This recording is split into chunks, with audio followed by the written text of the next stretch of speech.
Hi, my name is David Batsoffen and I host a blog called Travel and Things. And currently I'm doing a series called In Conversation With. And today I'm in conversation with a marketing and media analyst. Well, that's what it says on his email, Chris Moerdyk. Chris, how are you doing? Fine, thank you. Fine, thank you, David. Yes, indeed. It sounds impressive. It isn't really. It's always impressive. You know, it's like the Americans. They have companies that have VPs for VPs for VPs. Everybody's That's a right. vice president of something. That's right. Absolutely. Yeah, absolutely. And I think it's catching on. And here one's got to have some sort of title. Really, Yeah. one has to have a title, and whether it's real or not, apparently one's got to have a title. Well, does it But really make anyway, any difference if it's real or not? You and I, just before I hit the record button, we're talking on your email. It says MIOD, which looks very impressive. And I asked you what it is, and you told me it stands for. the remember the Institute of Directors. Yeah, the Institute of Directors. I mean, how impressive does that sound? But directors of what, Chris? No, this is an organization. The Institute of Directors is it's a whole lot of directors get together, Oh, I and it's a see. it's a, it's a, it's a networking thing. Oh, okay. And yeah, it's just something that I joined a number of years ago. Good. Um, but right now I'm sort of like feeling far less like a director of anything. I used to be. I mean, here's a laugh. You want to have a laugh, David? I used to be chairman of an insurance company, a health insurance company. Now, you can laugh because your next question is, what do you know about insurance and what do you know about health? The answer is absolutely nothing at all. But I do know how to run companies. Well, you see, my business card has both MA and PhD behind my name. The MA stands for matric again, and the Yeah, PhD stands for photographs on hard drive. Nobody that's can excellent. question. That's brilliant. That's brilliant. Yeah. Listen, Yeah. I think in this industry this weird industry that we find ourselves now, Chris, I think insurance is almost a rite of passage. I sold insurance for a while for a large corporation. In fact, I was a manager in the company. And when I told my parents, there was this deathly silence on the other end of the phone. And I said, would you rather me have been a piano player in a brothel? And my mom said yes. Yeah. I'd go along with her, David. What did I know Yeah. about insurance? Nothing. What do I still know about insurance? Very little. Yeah, absolutely. Chris, where does lockdown find you? Well, we're very fortunate. I live down in Simonstown, and right now we're in the middle of winter. You wouldn't believe it because it's beautifully warm, and so we have a lovely home, and really and truly, lockdown isn't too stressful. But I must confess that I really miss meeting with friends and hugging people. I am a serial hugger, and I'm really feeling done down at the moment. But fortunately, the golf courses have opened up, so we can play golf. And the four ball that I play with, well, we do social distancing as a matter of course anyway, because we see each other in the parking lot, and after that we don't see each other until we're back in the parking lot. Yeah. Oh, One is in the rough, somebody's in a bunker. But exactly. are the penguins, weren't there penguins walking the streets of Simonstown at one particular point, Chris? Oh yeah, no, that's a regular occurrence. And Oh, when we okay. were in stage 5, complete lockdown, the animals all started coming out, and particularly the penguins. They just near the boulders. Obviously, the penguin colony is near the boulders, and which is just on the southern side of Simonstown. And they were wandering around the streets and all over the place. They have always done that, but not as much as they did it during those first few weeks of lockdown. In fact, I was driving back once, and we have bus stops here that have they are kind of concrete shelters because they have to be concrete because the wind will blow them over. Yeah. And there were 3 penguins actually standing in the bus stop, looking like 3 nuns I waiting was for a about to bus to say, come along. It was the funniest thing I've ever seen. Yeah. it reminds me of that terrible joke of a drunk staggering down the street. 2 nuns are walking towards him. As they get level with him, they just sort of do that, go around him and keep going. And he stops, looks over his shoulder and goes, how the hell did she do that? Yeah. Indeed. So, but I mean, it's been fun. And, they've been seeing all sorts of animals that have been coming out of the woodwork, literally, and wandering around the streets and everything. But now things are, strangely enough, if you go out in your car in this area, Simonstown, Moerdyk and what have you, it doesn't look like there's any kind of shutdown whatsoever. And, the shopping centers now and the coffee shops are all open. And you do get most people here, I have to say, are walking around with masks on. I mean, it's a very elderly population here. I mean, if I tell you that I'm in my 70s, I'm still one of the youngest people in Simonstown, which is why we moved here. I'm known as the kid. People say, have you seen the kid recently? That's me. And so we're all being quite careful and wearing masks, but you do get those who don't. Yeah. And there's just nothing one can do. No, you can't become prefect, and short of doing like 1984 or one of those things where they are removed from the street by people in jackboots and helmets. There's nothing else you can. Don't worry, you can let her wander past. It's like no, my wife, you can see, you just met my wife, and she didn't realize this was on video. Luckily, she's wearing clothes. It could have been very embarrassing. She was trying to sneak out. Yeah. But don't you remember, Chris, it was about maybe a year ago, a little bit less, maybe a little bit more. There was a guy for Sky News doing a link from Hong Kong or Japan, and his kid came in through the door. Oh, yes. And then the wife tried to sneak in and pick the child up, and he was trying to keep a very po face while all this was going on, instead of just going, I'm busy, and then turning back.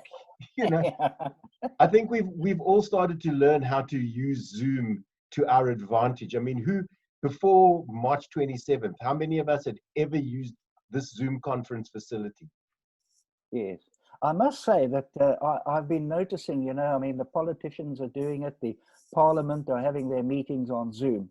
And it's quite interesting because there's certain rules and regulations about Zoom. Now, you and I are doing it properly because we've got the camera pretty much level with our eyes. Yeah. Unfortunately, what happens is that a lot of people on Zoom have their laptops on a desk below them.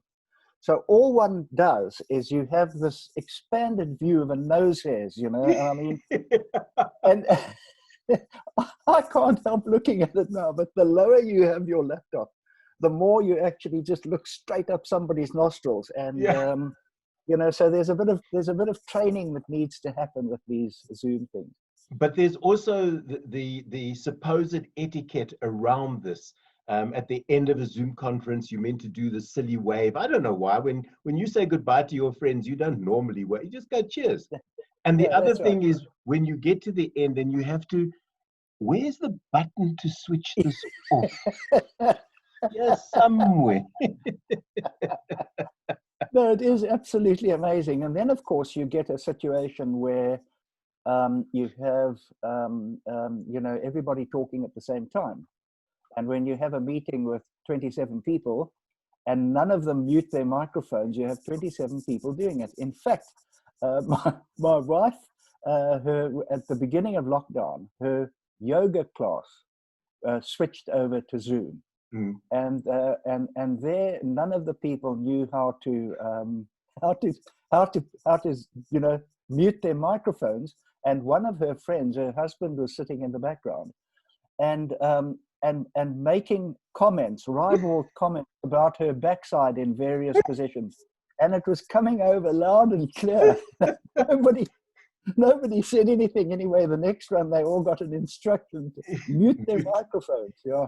But haven't you, also at the beginning of lockdown, there was and it's been on social media, there was obviously, and I don't know where it happened, but it was a group Zoom meeting. But one guy saunters into his lounge and he's stark naked, but he doesn't realize that the camera is on. Oh, yeah. And everybody is screaming at him, your camera's on. And dick pic springs to mind, but that's roughly where the camera was. Yeah, I know. So everybody got a clear look at his genitalia. And it's something, if you work together, you can't unsee. No, you can't unsee it. And in this day and age, it's just viral straight away, whether you like it or not. No, this is the problem. Yeah. I mean, years ago, I had a vasectomy and we did it on radio. I had my co-presenter with me in the theater. They did it with a local anesthetic so I could continue to talk. And my co-host just said, look, I can't look, because if I watch what they're doing, I'll never be able to look you in the face again. Needless to say, it was an interesting morning for all of us. Yeah, it's amazing how that's incredible, actually, how much is going on video these days. I mean, people recording their births. And I remember, again, I had a cataract surgery, which is all very, very high tech now. Mm. And the eye surgeon said to me, we've recorded the whole thing. Would you like a videotape? Now, I start, my eyes start running and weeping when I see somebody putting in contact lenses. So heaven forbid what it would look like if we did that. And, my wife, having been in the medical profession, when we watch these soap operas on television that are in hospitals and what have you, I just have to look away. And she said, no, that's okay. It's just a plastic something or other, tomato sauce. You see, your wife is similar to my wife is a doctor. So when we watch those medical dramas, she'll start screaming at the screen. Yeah. That's not a procedure, or you should have done an MRI first, then you would have known what the answer. And it ruins it for me. It really does. I was just going to say, and I can understand that. We get the same here. And I mean, it's what amazes me is the American ones, the top neurosurgeons look like they're women of about 13, and they all absolutely drop-dead gorgeous. Yeah. And about 13 years old, and they are, world-leading surgeons. And it really is quite funny. The one that gets my wife the most is the fact that the majority of those female doctors walk the halls in incredibly high heels. Yes. And she goes, that would never happen. That would last. They would last 13 seconds on a good day. Go in and put on your tackies. Yeah, exactly. I mean, well, what Chris, can one do? For people who have heard your name when I introduced you and sort of go, hang on a second, we remember that name. Take us back over your career. Well, I started life as a journalist, and I think what happened was when I was working at the Star, this was in the 1980s and a little bit later on as well, I used to have a feature a marketing and a media and marketing feature in the Saturday Star, and part of that was the Orchids and the Onions, and so we had this Orchid and the Onions giving us a very tongue-in-cheek awards and props to bad advertising and what have you, and that just went on. That went on, and I worked with Brian Oxley, who was on Radio 5 then, and he had a little section too where we did Orchids and Onions. In fact, I think he came up with Orchids and Onions, the name Orchids and Onions, which carries on today, I must tell you. I think it's in the Citizen now, but that went on for years. And And so a lot of people watched that, and also I worked every Thursday with Jenny Cruz Williams on Radio 702, also doing a kind of a marketing, a kind of a advertising thing for about an hour, which was great fun. And so I suppose that's where it became known. And do you remember sort of the best and the worst? Are there still adverts that stick with you, stick in your craw, or that you say to yourself, I wonder why they didn't push that a little bit further? Well, I mean, the ones that stick in my mind are the brilliant advertisements were in the 1980s and early 1990s of Nando's advertisement. This is when Huntless Caris was doing them, and of course Robbie Brosen of Nando's, who founded Nando's, he was still the big boss then, and he had a wonderful attitude, because his attitude was to say to John Hunt, you are the advertising guy. You just do what you think is right. I'm not going to interfere. I can sell chicken, but I can't do ads.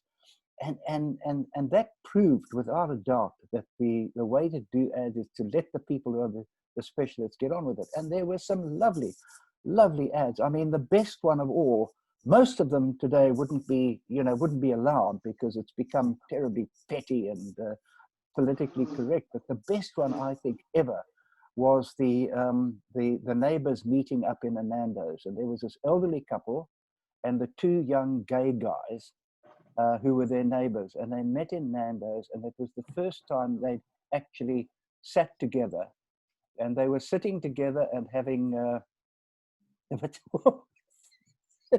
they were sitting yeah, they were sitting together having a meal, and the elderly guy said to one of these gay blokes, I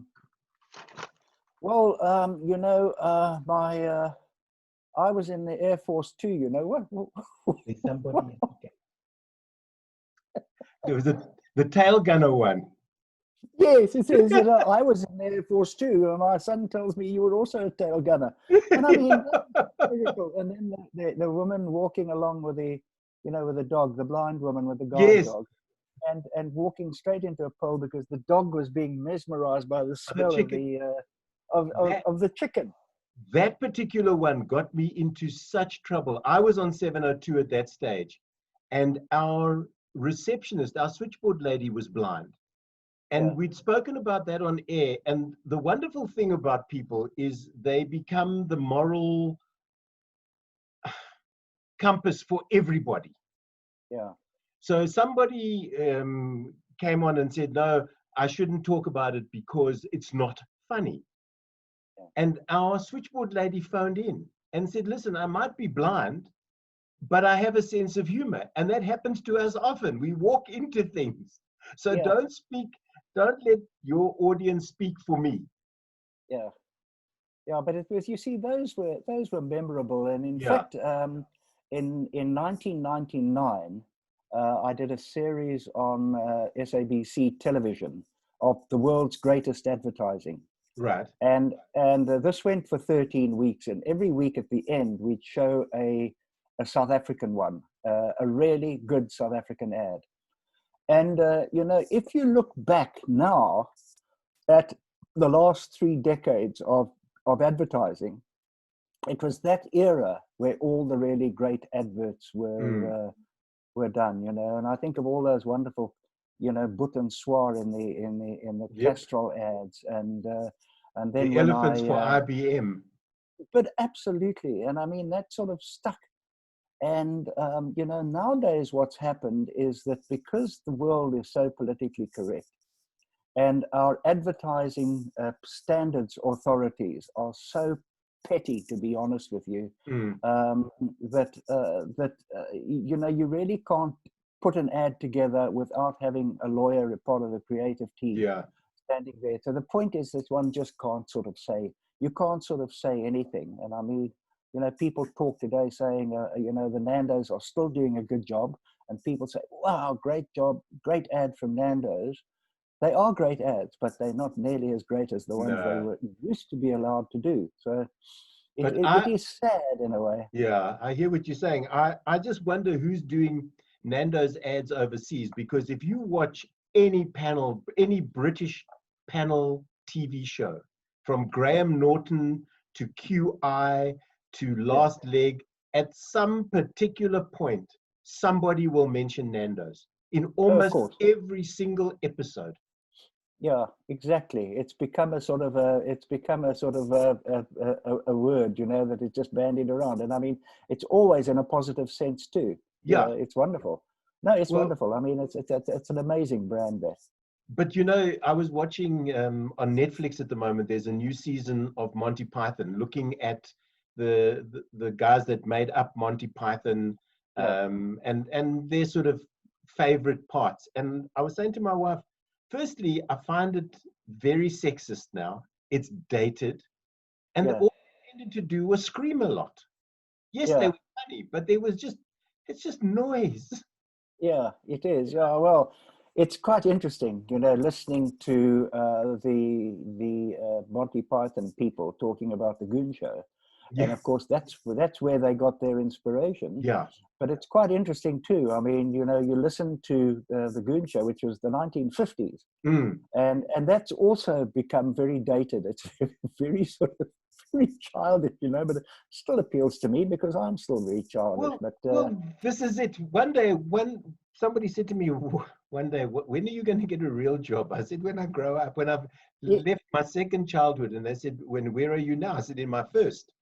I yeah, haven't left that. I'm happy where I no, am at the moment. And the absolutely. goons were part of my youth. I mean, listening to Springbok Radio and the old A program, as it used to Yeah, be called, the English service. yeah, They used to do all of that. yeah. But times have shifted now, and you've got to be, I don't know, it's, as you say, Chris, you've got to be overly cautious of every single word that comes out of your mouth. Yeah, except interestingly enough, if you're a stand-up comedian, thank Ah, goodness stand-up comedians can still say what they like. But my goodness me, that's very difficult to do anywhere else. Quite honestly, yeah. you can't do it in an advertisement. That's for sure. No, Um, not but anymore. not anymore, and that's really very sad. I mean, it Yeah. really is. It's this political correctness. This is something that I've just got to be in my bonnet about, is political correctness, you know, to the point of calling a manhole cover a people hole cover and stuff like that. You know, it's Are you absolutely sure? crazy. Are you sure it's people hole and not poop hole cover? Yeah, probably people cover. That's what it should be. That's what it should be. Yeah. And but it has, eh? It's just it is So it's, strange. and then I mean, we're talking Nando's as one of the best. Have you? What was probably the worst for you? Is Oh, there it's one so that sticks or still sticks in your mind as what were they snorting when they wrote that copy? Yeah, I mean, there are a lot of them. There are a lot of them, and you know, the point is that they are so not memorable that one battles to remember what they are. I'd have to go back if you'd asked me that question. I mean, I'd have to go back into my archives and have a look at the ones that are panned. You know, and I mean, I could probably go on forever. But finding a bad advertisement is far easier than finding a good one. Yeah. I found in all the years I did the orchids and onions, my goodness me, finding an onion, they were a dime a dozen. Finding an orchid was very difficult because there were so few of them in Did the a latter book years. did you ever make a book out of that? I remember Barry Ronger used to write the Sunday Times column Spit and Polish, which Yeah, eventually became a book because it was just so stunning. Did you ever do anything along those lines with orchids and onions? I never did, you know, I never gave it a thought, quite honestly. You're in lockdown, I, Chris. You've got nothing else to do. Have you still got the articles? I still have them all, actually. Yeah, I still have them all. Cut and paste. That's easy. Yeah, I should do that. Yeah, I should do that. Yeah. You know, Um, talking about bad ads, there's an ad at the moment for a beer, and I won't mention the name, and it features a rather elderly actress who happens to be a friend. yeah, And when I've watched, they've been strip showing the advert for some reason. They show it on every ad break. But yeah, the poor woman is in a recliner chair, and it looks like she's either having a stroke or a heart attack or a seizure of some sort. yeah. And I'm thinking to myself, Why did this poor actress, she obviously needed the money, which is why she Yes. took the gig. And what did the copywriters or what did the creatives actually have in mind when they thought they could do this to somebody who's in her 80s? Really and truly. I haven't seen it for a day. I'm hoping they've realized their mistake and they've pulled it. Yeah, but you know why there's so many bad advertisements. It's so many advertisements that you look at and you think, I don't actually get it. Yeah. It's because when the creative team, they get together and they have got to create a 30-second commercial. And what they do is they inevitably end up with 40 seconds. So they've got to trim 10 seconds, or they've got to trim 5 seconds, or sometimes they've got to trim 20 seconds. Now, they've seen it so often that no matter what they cut out of it, they still can see the link, you know, they can see, they can make sense of it. Yeah. But when we get it, all those missing parts just don't add up, you know, and it's just kind of garbage, you know, and then you get those ads that go on for about an hour, for about a minute. And at the end of the minute, there's a quick flash of what the brand is. Yeah. You know, and I mean, that's just such an incredible waste of money. And I mean, you know, there was research done a while back that 20% of all advertising is just completely wasted money. They're actually not only a waste of money, but sometimes they actually damage the brands that they're supposed to be promoting. Well, I mean, I alluded to those IBM elephant ad, that elephant ad. He ain't heavy, he's my brother. And everybody remembers the song. They remember the elephants, but if you ask them about the brand, very few do. So does that make it a good ad? In my book, no, because if you can't remember the brand, what was the point? It's it probably was okay at the time. You know, when given the circumstances, given what was going about, where IBM pulled out and the managers just changed the name to ISM and carried on regardless, as everybody did in those days, it probably made sense there. But there are a lot of them like that absolutely don't make sense at all. I can remember once when I went to the Cannes Advertising Awards in France. And there they have all the top advertising people and working as judges and what have you. And there was the sort of winner of the whole thing that particular year was a brand of jeans. I'm trying to remember which brand of jeans. And they all voted for it. And when I went and I interviewed all the judges, not one of them could tell me what the ad was about. And what it turned out was that they were all so nervous that they would be seen as idiots because, you know, none of them wanted to say, well, I don't understand it, because they'd look like idiots. So then they let it win. There was then an ad the following year for Budweiser. And this Budweiser ad, you know, this Budweiser ad, I remember it was called "What's Up," and it had these people. I remember that. "What's up? What's up? What's up?" You see, and that won the big award. And at the end of that financial year, Budweiser showed that their sales had dropped by 6%. Wow! Overall, and their awareness had dropped by something else. So, in fact, that ad, that was a shocking campaign, and it was considered to be a disaster, and yet it won these big awards, you see. And really, it's all about the advertising industry indulging themselves in self-gratification. It's like our own Lurie Awards that we used to have here. You know, it's just people patting each other on the back, and it has absolutely nothing to do with performance or whether the ad worked or not. It's just, is it nice or isn't it nice, you know? And if we don't understand it, we're going to let it win. Then we don't have to explain. Exactly. Yeah, it's just crazy. It's just absolutely crazy. But you mentioned those Cannes Awards, and I remember with fondness, they used to be shown at Ster Kinniekor at sort of lunchtime. And everybody would go. They used to be free, and you'd go and spend an hour watching what was some breathtaking advertising. I remember one that has always stuck with me. It was a father and daughter on a white mat, like a judo mat, and he blindfolds his daughter and he spins her around, and while she's spinning, he leaves the mat. so that when she pulls off the blindfold, he's not there.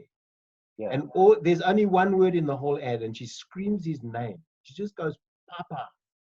And it was an ad for life insurance. Yeah. But it's Yeah. always stuck with me, and that's from the mid-70s.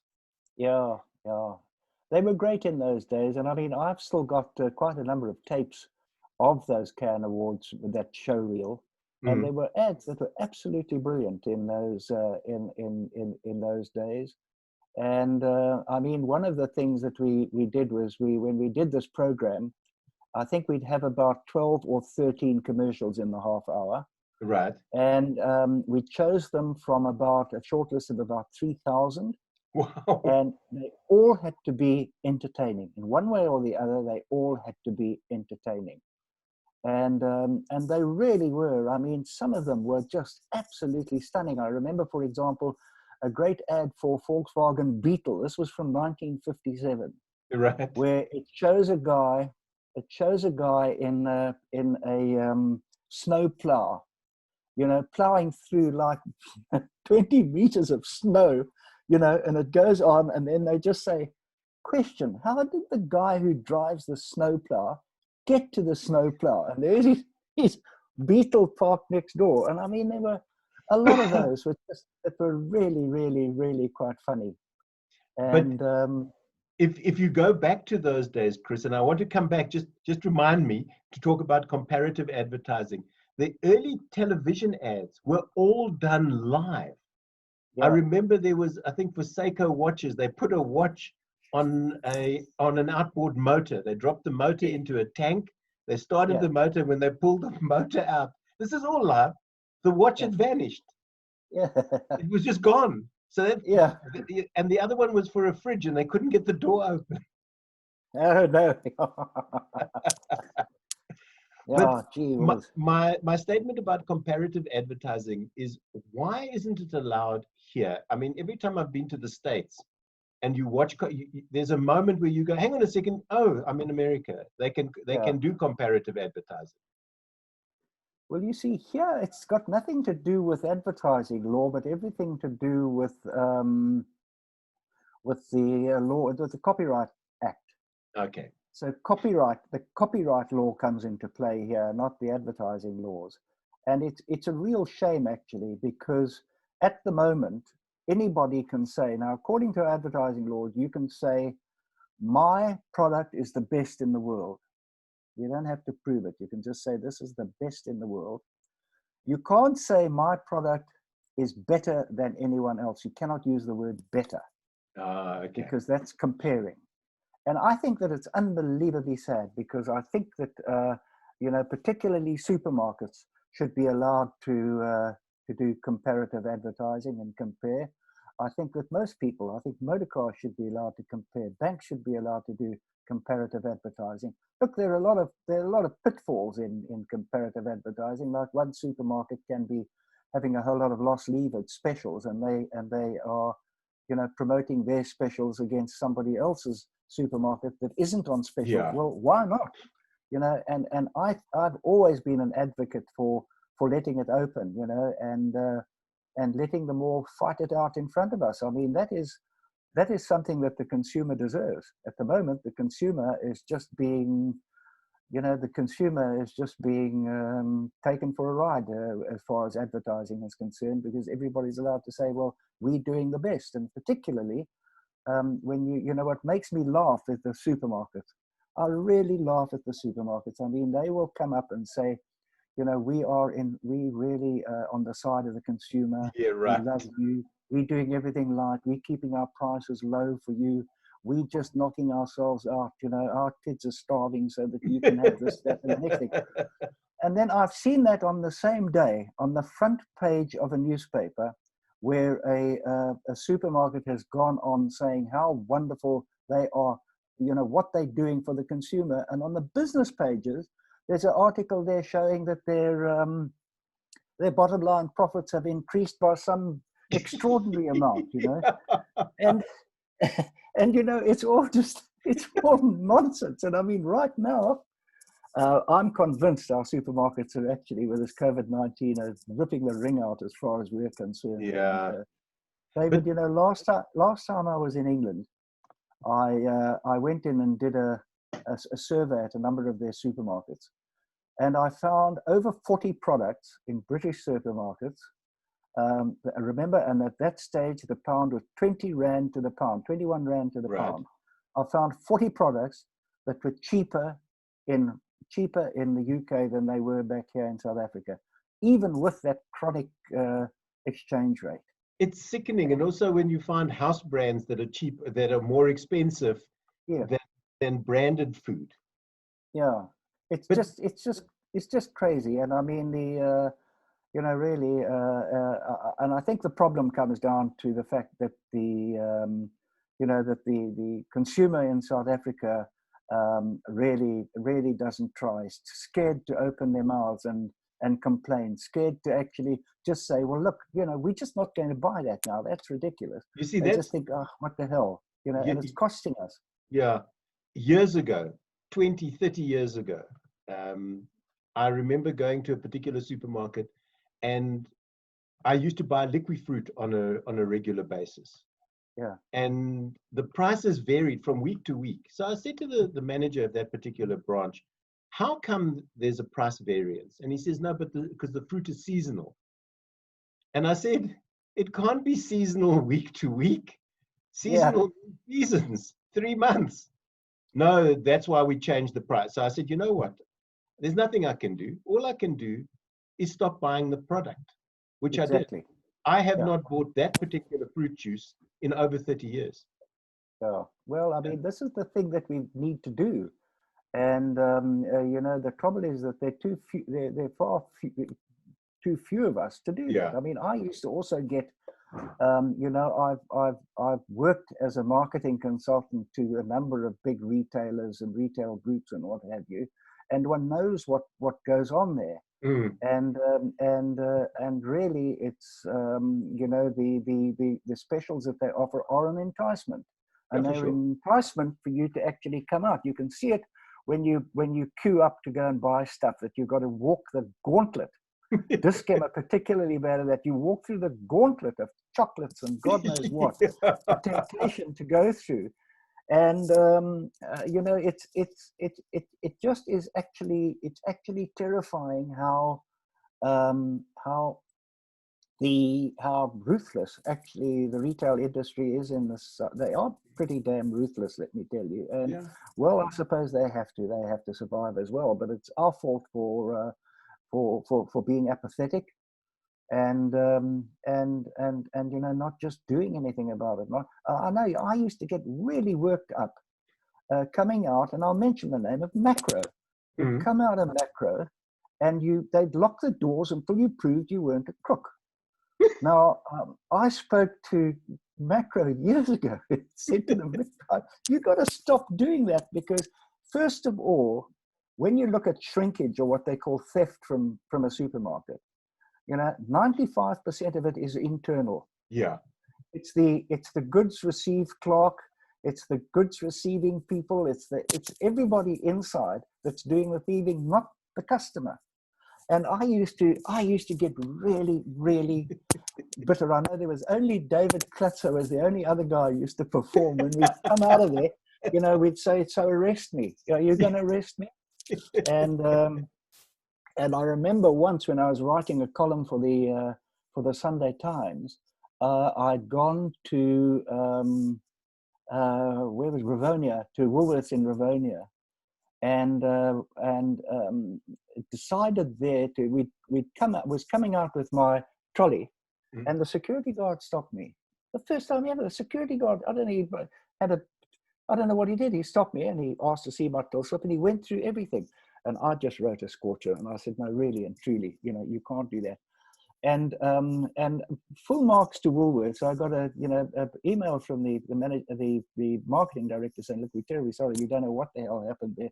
This guy just had a rush of blood to his head, but we promise it won't happen again, because it is really, really stupid, to actually think that people can get away with it. I mean, it's very difficult to actually just get away with something like that unless the teller is involved, in which case you've got a staff problem, not a consumer problem. Not a consumer problem. Chris, do we have, they've got the cola wars in America. Pepsi and Coke have been at each other for years. They've each written books. The other guy blinked, all of that type of stuff. Do we have anything similar here? No, we don't really, because we have sometimes we have that sort of thing, but because of the comparative advertising thing, it's not allowed. Yeah. But what has happened on occasion is two brands have got together and colluded to have a go at each other. But so that they can actually corner the market. So their little fight ends up with it being focused on them, and the smaller guys just get left out in the cold. Nobody's talking about them. So it's a pity we don't have that. And when you look at those cola wars in the United States too, there weren't any losers or any winners. Well, between the two of them, between Coke and Pepsi, the losers were the lesser brands, because they just got no exposure whatsoever. Yeah, they weren't even on the machines. No, they weren't even on the machines. So really and truly, it's a pity we don't have that, because it's such great fun. I mean, we had when I was at BMW, we had the Mercedes ad with the Merc with the Benz, where the guy went over the top. It was brilliant advertising. And we then produced one showing a 7 Series actually going around and the rocks falling, exactly the same place, the car that beats the Benz, same music, the whole thing, and managing to get around and not go over the side. Now, the interesting thing about that is that Mercedes were clever enough to understand what incredible value they were getting out of it. Yeah. So BMW was winning, Mercedes were winning, and what happened with the the Advertising Standards Authority in those days immediately wanted to just ban the BMW ad, but they couldn't do it until the other brand complained. And Mercedes, good for them, refused to complain. They absolutely refused to complain, because they were just getting mileage as well. Yeah, because anybody could understand what the context was, Yeah. And it was a spoof. And anyway, that all ended up with the Advertising Standards Authority taking it upon themselves for the first time in history to actually try and ban an advertisement. And that ended up that was resolved on the steps of the Supreme Court in Johannesburg, because BMW refused to back down. Mercedes said, we don't have any problem with it. But the Standards Authority, decided, no, this was not allowed. This was comparative advertising. Was the thin edge of the thin edge of the wedge. Yeah. So really. But people still refer. Those two ads are inextricably linked, Chris. Yeah. You can't mention one without the other. The moment you say the Mercedes that went over the cliff, people are thinking BMW. And the moment you say the car that beats the Benz, you're thinking Mercedes. So as you say, everybody was a winner. But absolutely. And the point is, what people didn't realize was at the time was that Mercedes realized is that there's no way in those days would you persuade a Mercedes dealer to buy a BMW. It was never going to happen. Yeah. And equally, you wouldn't persuade a BMW dealer to buy a Mercedes. It was never going to happen.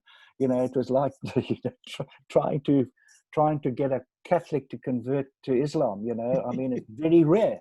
Yeah. It's very rare. And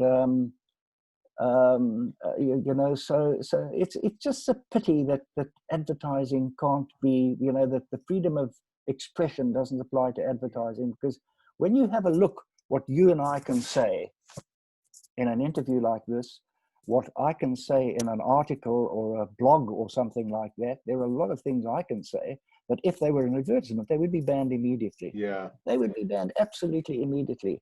What they always taught us on radio, and what I taught my students when I was teaching radio broadcasting, is put the word alleged or in my opinion. in front of anything, and you can say anything about anybody or any product, exactly. and you'll get a lawyer's letter perhaps, but they can't do anything because it's only alleged. Yeah. But we found out, I mean, the Advertising Standards Authority actually went bust, and there's a new one now that's doing more or less the same thing. But the old Advertising Standards Authority, they had a setup there where they made their money out of brands appealing judgments. And you know, so it was money, you know, it's the old story, you know, you want to know what's going on, follow the money. And, you know, it just got to the point where it was absolutely ridiculous. And I remember way back seeing a statistic that, you know, there were a lot of rules and regulations about what cell phone companies could do in their ads. I mean, it was a list a mile long that you had to stick to. And there was a guy in East London, a retired gentleman in East London, who obviously got bored with doing his crosswords. And he used to just watch cell phone advertising. And he had a list of the rules, and he used to complain to the point where in a given year, which is probably, I think, about 20 years ago, in that given year, 75% of all the complaints about cell phone companies came from one person. One person. What did he get out of it, though? This is my question. I mean, aside from sitting there with a stopwatch and the rules, what else? But I mean, you've got nothing to do. I don't know. Maybe it's a sense of sort of a warped sense of justice or something like that. But what amazes me is that, you know, in anything else, like the Broadcasting Complaints Commission, for example, I mean, you want to make a complaint about a broadcasting thing, you know, you've got to actually do a bit of homework. Yeah. With regard to complaining about an ad, you don't have to do a damn thing. You just write in and say, this ad offends me. And you know, and often they'll turn it down, but often they'll, you know, decide, okay, that somebody's been offended, and they'll take it off. And this is also something, it's like shoot first and ask questions afterwards, or the whole advertising thing works on the basis of you are guilty until you prove yourself innocent, as against the South African Constitution, which suggests the opposite. Yeah. So the point is though that, you know, an ad will be pulled. For Nando's to actually appeal that ad, they've got to put something like 75,000 Rand up front, non-refundable up front. If in fact it turns out that the brand wins the case and that the consumer is wrong, consumer doesn't have to do anything. It's just one person, one voice. They just get a letter saying, thank you very much indeed. You know, you did win this one, but, you know, keep it up, you know, let us know if there's anything else that offends you. And it's just all wrong. You know, I just think, and I often used to persuade people, particularly when you get to the pharmaceutical industry. The pharmaceutical industry is just a nightmare, because you get the pharmaceutical industry, which is basically based on people using chemicals to give to people, and you get the nutraceutical industry, which is the natural side of thing, who are using natural products to try and fix people. Apparently, and the big pharma just, you know, they weren't letting them get away with a damn thing. And I mean, these people were just really being their ads. Everybody was complaining about their ad, sometimes with reason. You know, if you say it's anti-aging, I mean, okay, you know, how do you, that's a bit of tongue in cheek there. But the point is that often these people, you know, would phone me and say, oh, what do we do? You know, we're just being victimized here. And I said, so sue the person who's complaining. There's nothing to stop you doing that. Sue Mr. Jones down in East London, who's buggering around. When he loses, sue him for what it cost you, because he was the one that started it. And in fact, it was probably a few years ago that one big client of mine actually decided to hell with this is enough, and they actually sued the Advertising Standards Authority and took them to court on a judgment. And it went on to the roll of the Supreme Court. And because it was on the roll of the Supreme Court, everything was frozen, so they could continue advertising. They couldn't stop the advertising or what have you. But that caused a hell of a ruckus within the industry, and several other people have started doing that as well, and good on them, because fight back. Big companies are fine. Big companies have their errors and things like that. But when they are victimized out of just plain boredom, venom, basically. Boredom, really, I think that all of us, we have to sort of pay for our actions. And why is it that when anything else we complain about, we've got to actually stand up and be counted, yet you complain about an ad and you lose, tough. You just get it's just tough, try again. Chris, I get very worked up about that. Let's move on to a bit less shaky ground. My lawyer is on speed dial as we speak. Okay. What is keeping you busy currently? Well, I'll tell you what. When lockdown started, my wife and I decided that, we had a look at our garden, which was similar to the Amazon jungle. It actually, we live on a mountainside, and it hadn't really been looked at for the past 14 years. It's all sort of natural stuff. And we decided that, first of all, we were going to build a little patio out of the wind where we could sit and have coffee. And then that led to redoing the garden. 5 weeks later, and 50 bags of garden refuse later, and aching bones and sore back and everything like that, that kept us busy 8 hours a day. Something else. So that's all done now. And so I just keep going with my blog. I'm doing a little bit of consulting for a couple of companies, but mostly I'm going out, and I can now go to the driving ranges are open, so I can go and practice my golf, which does nothing, by the way. The thing that happens on the driving, I can take you to the driving range and I'll show you shots that Tiger Woods would love. I can make them fade or draw and everything like that. But put me on the golf course, and it's a different story altogether. But so we have a permanent 4-ball, so we play golf twice a week, and I just love that. I love that, except after the rain. It's hard work. Last Friday we played after heavy rains, and I mean, down here in the Western Cape, when it rains, it rains. When it rains, I mean, you hit the ball and it just stops dead. Wherever you go. So it's hard work dragging this thing. I think it was, I can't remember who it was. It was a very wise American author who, in the old days, who said that golf is a good walk spoilt. And a lot of people attribute that to Winston Churchill, but it wasn't. It was actually either that or allow elderly men to dress like Rupert the Bear. I'm never sure which. I remember that too. I can remember that at the Joburg Country Club at Auckland Park, very strict about golf, about attire afterwards. You had to wear, you couldn't wear, shoes without socks. You had to wear socks when you came in. You couldn't wear jeans and what have you. And they had all these rules about the clubhouse. And then the guys would go out, as you say, looking like Rupert the Bear, That makes sense. Chris, people, just in wrapping up, because I've had such it's almost turned into, I almost want to ask you, do you have an orchid and an onion for today? Because it virtually turned into a replica of your show with JCW. But if people want to find out or want to read your blog, where do they go? Oh, they can just go onto my Facebook page. It's just Chris Moerdyk.